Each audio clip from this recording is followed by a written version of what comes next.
বিহু কেনেকুৱা লাগিছে উঠি? ধুনীয়া লাগিছে। কেনেকুৱা লাগিছে? ভাল লাগিছে। কিমান ভাল লাগিছে? ক'লৈ আহি আছো আমি? এয়া আমি পথাৰলৈ গৈ আছোঁ সোণগুটি এয়া আমাৰ আহি গ'ল মেইন ৰুবলৈ। মানুহজন। এয়া আমি কঠীয়া এতিয়া নিলোঁ গৈ আছোঁ আমাৰ টমটমখনত সোণগুটি। আৰু অৱশেষত গৈ আমি সোণগুটি নৈ এইবাৰ টমটমখনৰ পৰা বোৱাই ৰুলোঁ। নমালোঁ। এয়া আমাৰ মায়ে এইটো আৰু এয়া গৰু যোৱা বান্ধি। ৰাস্তা আৰু এয়া হ'ল আমাৰ পথাৰত এয়া ৰোৱা আধাখিনি ৰোৱা হৈছে আৰু তাৰে কঠীয়া আনিলোঁ।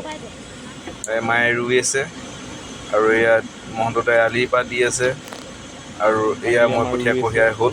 অৱশেষত এয়া আমাৰ হ'ল আৰু এয়া দুবিঘা আমাৰ মাটি কৰিছোঁ আৰু পিছলৈ সোণগুটি আনি আৰু আছে প্ৰস্তুত। আৰু এই দুবিঘা মহন্ত দি দা লৈছোঁ প্ৰথমতে। পানী দহমান অকণ ক'বনে বেছিয়ে হৈছে সোণগুটি বাৰু, ৰোৱাৰ বিষয়লৈ? যি কি নহওক ভগৱানে দিছে যেন মহন্ত দা এই ধন্যবাদ। দহমান ক'বনে গোটেই সোণগুটি অসমবাসী ৰোৱাৰ ৰাইজ বিষয়লৈ? ভালে কুশলে থাকক, এইবাৰ আপুনি বোলে সোণ হাঁহি ৰোৱা নাই, থাকক, এইবাৰ সুস্থ হীৰা মুকুতা থাকক ৰুইছে আৰু হয়নে? নিৰামিষ খাব। হা? যিহেতুকে পৰাপক্ষত পূৰা কাম ধন্যবাদ। কৰিব। ধন্যবাদ।